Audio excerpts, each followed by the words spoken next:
Hey guys, welcome back to the Honda Resource. So today I'm back out here working on my CR-V and I had a little issue.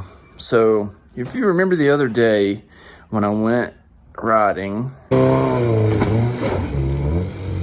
I didn't really think it did any damage after that. I noticed that, I put the fender liner in and everything. I noticed that, with the lift and everything and the bigger tires, the tire was pretty much touching the fender liner when it's straight. So if you look on this side, there's a pretty decent gap, right? I can put my hand in here and it's pretty, I can still put my hand here. But with the other side, I could put my fist in here and I couldn't even do this, So I knew that I was going to have to rebuild the front end on this thing anyway because it's pretty clapped. All right, so pretty clapped there. The bushing was shot here, which I've already got the bolt out of it. You can kind of, I don't know if you can see it or not, but we'll get that out in a minute. We got new sway bar end links for it. The tie rod ends really do need to be replaced. I'm going to be changing the subframe on it.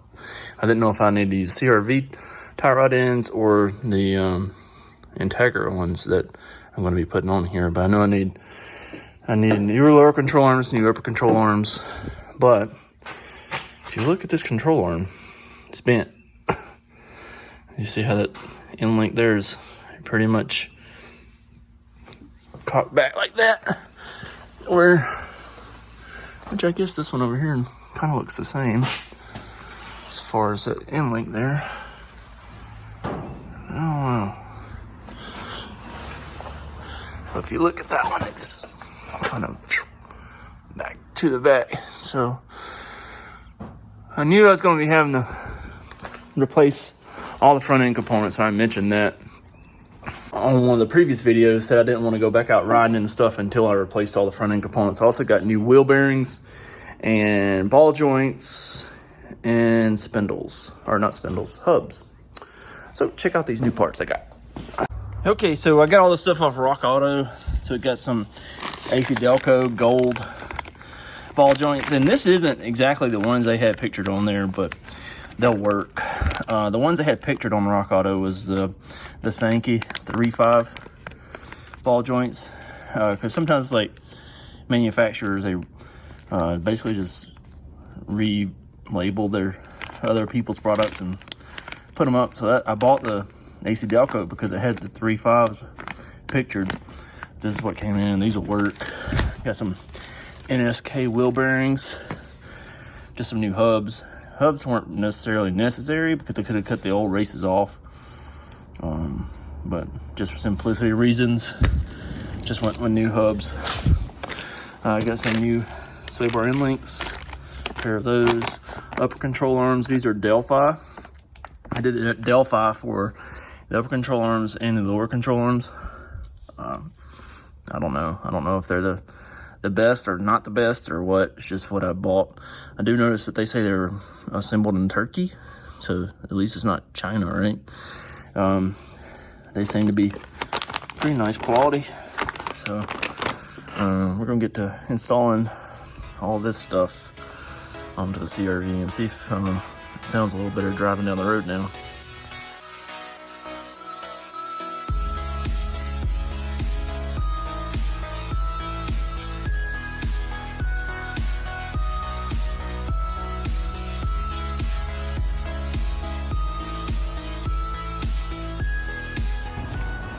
Okay, so I just got this control arm off, and I just took the end link off with it because it was trying to give me problems here, and I'm replacing the end link anyway, so no need to worry with it. But you kind of see here how it's twisted and bent back. But yeah, look at this bushing. Look at this. That one right there is toast. And then this one, you can kind of see all the way through it. Again, toast. So, got our new one right here. I've noticed a lot with a lot of these aftermarket arms, they always have this washer. Like, they don't ever have this nut right here tight, but they always have the washer on backwards. So if you look at the OEM ones, you see how the washer always concaves out? It cups out. And I turned this one already around, but they had it where it's cupped in. I'm not sure why aftermarket suppliers do that, but I always turn it around like OEM. Just suits my fancy.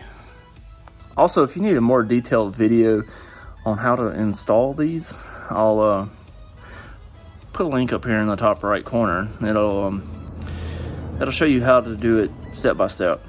I'm not really doing that with this video because I already have a video for that. So I'm pretty sure that whenever I swap out to my Integra subframe, I'm gonna have to replace this bushing right here and put a Integra bushing in it. I think that's what I read. So to do the case, you have to change this bushing. I think this one's the same. So we'll cross that bridge whenever we get there. But right now, go ahead and put this back on because I'm not doing a case swap yet.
The ball joint out. That did light the OEM ball joint because it didn't have a snap ring on it. And as you saw, those wheel bearings are pretty clapped. Look at it. That's pretty rough. I haven't seen one look quite that bad in a while. But no fear, the Honda resource is here. And this is a new bearing. You see, it's just got a little grease in there. That's what a new bearing looks like. Nice and pretty. And not grungy. So if you're putting new wheel bearings in, the side that has the writing on it will always go to the inside. So whenever you're putting it into the spindle, this is the outside, like where the wheel would be. So the writing goes in. So we're gonna go over to the press, get this pressed in, put our snap ring in, and then we could press the hub in. Okay, so now I've got the press set on here. I've got a couple wheel bearings under here to support the spindle, and then I've got a couple up here just to press this in.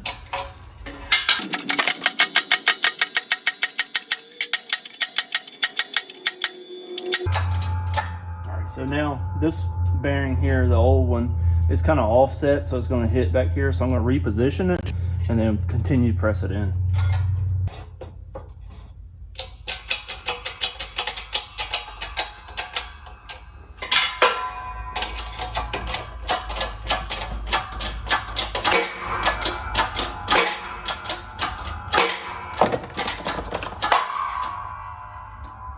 All right, so once it stops moving, that's pretty much, she's home.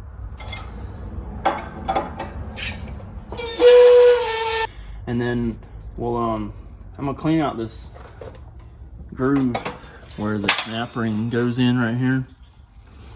I'm gonna clean that out real quick and then put snap ring in, and we can press the hub in.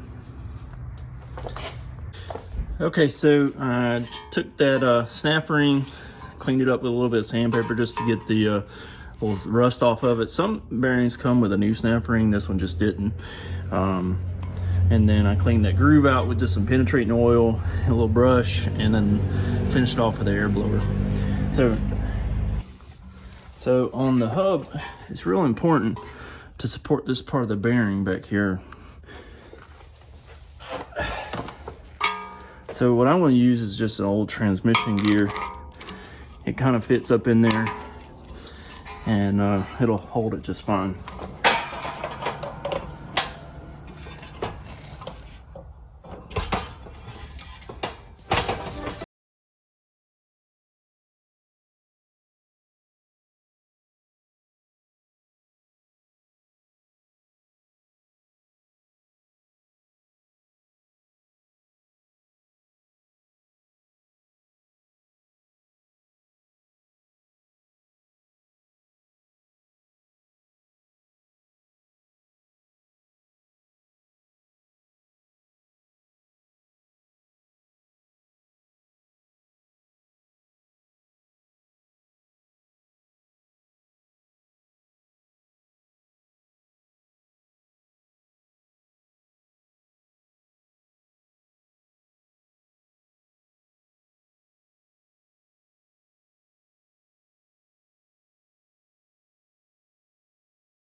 Okay, so now we're back over here at the truck, and we've got the new lower control arm installed.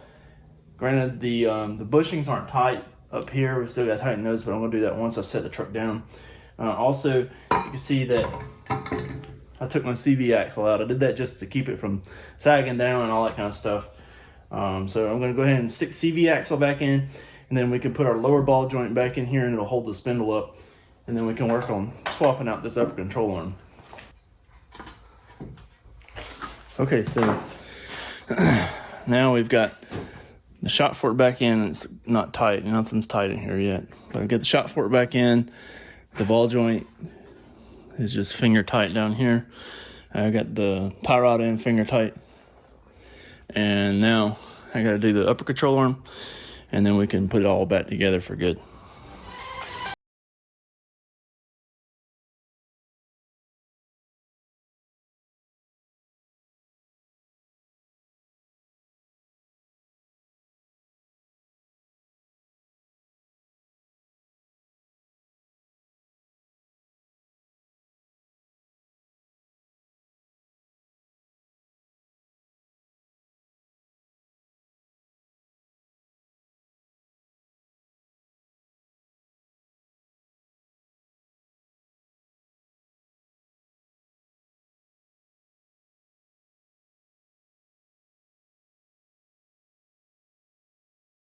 The upper control arm mount, obviously we've got it unbolted here, but then we got to take the bolts out up here. So there's one right there, and the other one is, you can see it loose down there.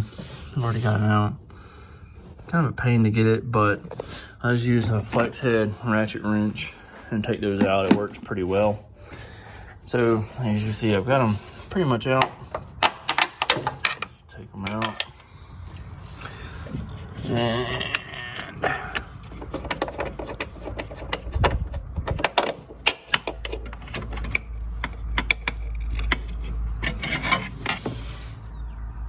same style bolt, both 14 millimeter. And then the control arm will come out. You can see this one was pretty bad too. All right, both of those completely shot. So got a new one of those going in. Yeah. I am trying to get up with Trueheart. Trueheart makes like an adjustable upper control arm for lifted CRVs. I'm trying to see if we can work out some kind of sponsorship or something, but they haven't got back with me. So I did, just like I said, I did get the Delphi upper control arm. In the event that I do get the Trueheart ones, I can use this one on another one that we use for a flip vehicle or something like that, because we have quite a few CRVs. I mean, you see there's 1, 2 there, and then like we got one up there. And there's more than two over here. There's actually one, two, there's an Odyssey, and there's one around the side of the Odyssey, and there's one right there. There's one behind the Odyssey. There's another one right over there. There's one right there behind that Accord. Well, you got the Accords and the HNSI, and then the CRV. And then there's actually another CRV right beside that one under that Magnolia. And there's another one down there too. So we got quite a few CRVs here. So now we're going to go ahead and get this one installed back in here, and we can get all this stuff buttoned back up.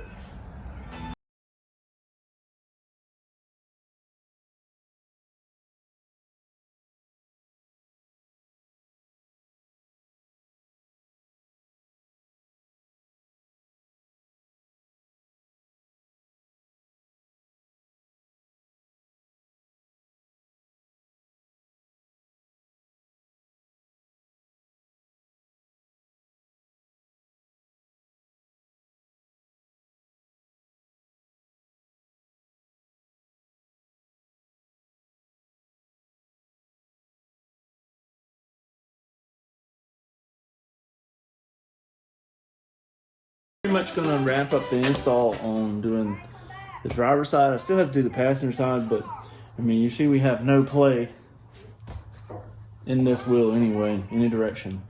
No front to back, top to bottom, side to side, we're all good. However, if you go over here to the passenger wheel, so I haven't done it yet, I've still got to do it. Still got all the stuff over here to do it. You see we have play in it here, play in it top to bottom. So it's got a good bit of play in it that we got to replace all the same parts that we just did on the driver's side. So still got to let it down and tighten up, like this shock fork bolt, this bolt, and this nut right here. Tighten those, and then I'll also tighten the ones on the upper control arm up in the engine bay. But I've got the ball joints tight now, tie rod end is tight, and the upper ball joint right there is tight. And so now I can set it back down and finish tightening up these few little bolts that I just highlighted, and driver's side is done. And also it centered the wheel back up in the wheel compartment here, because like I said before, this right here, I literally could not put my hand between here where it was bent. So it gives us a good bit of clearance there. I've still got to put my side skirt on, so once I put the side skirt on this side, and I've still got to put my decal on this side. I've already only done that stuff on the other side so far, but once I put the side skirt on, then I can bolt this up to the side skirt and then pull it back a little bit. And I think there's another bolt spot down there for the goes into the side skirt, so that'll pull those up nicely. And then yeah, just having the fender liner in here is going to keep it from putting mud all up in the door jamb and stuff, and I'm just not a huge fan of that stuff. So I'm still looking for a white fender and still hoping to get a sponsor eventually and be able to put some different components in here. It's not stock components. No, we'll try to get on that one day. Right now I just don't have the budget to just buy it outright, so I'm trying to find sponsors. So if any of you guys have any connections with any of those companies like True Heart or whatever, let me know. I'm not opposed to using a different brand of spacer too. So I mean, these are homemade, the spacers up in here. So if any of y'all have any contacts over like HRG or somewhere like that and they want to help somebody out, let me know. But like I said previously, I'll put links to all the videos that I have that were pertinent to this little quick install right here down in the description. So check the description if you're interested in seeing more of the DIY side of stuff. Thanks so much for stopping by the channel. I hope to see you again soon. Make sure you like, comment, subscribe. See you soon. Peace.